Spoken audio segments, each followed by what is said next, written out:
Little Thursday Thunder, good morning. Hey, how connected are you with your audience? Like, how much do you know them? How much do you associate with them? How much are they sort of your people, right? So I'm in New Mexico in the U.S. and we're just traveling through, and here we're definitely this night stop over here at night, and we're in Clovis, New Mexico, and this hotel is Super 8 motel is great because we could park our truck and empty our stuff into the house, into the room, because we're moving lots of stuff. But my point is, like, I don't know how else to say it.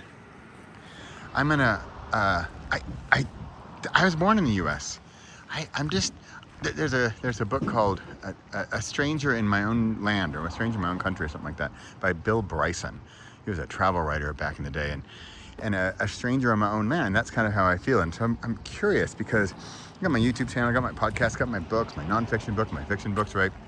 And especially with nonfiction, like, I come from such a different place than this, and I feel disconnected from here. And I wonder, if that shows up in my books or in my nonfiction stuff, my self-help, my personal development. And I wonder, how far away am I from my audience, or who is my audience? Or maybe I just need to say this is not my audience, or maybe they are and they can connect with me just fine, and I don't know what the hell I'm talking about right here, right? So does it matter? Do you know your audience? Do you need to be just like your audience? And I think the answer is no. I think the answer is no. If your audience can find one thing to connect with in you, then that's fine. That's all you need.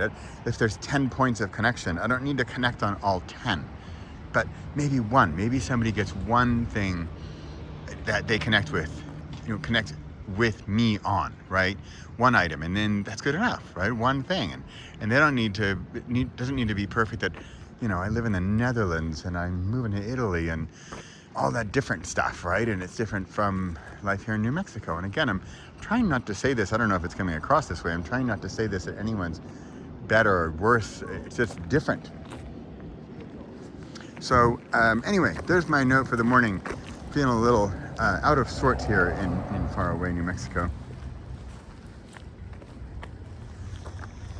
And there's my thing. There's my Thursday Thunder. Yesterday morning, I did a meditation podcast and YouTube video, if you want to check that out, because it's kind of crazy, but that's my world, right? I'm up early doing meditation, and maybe that's why I should move to Bali.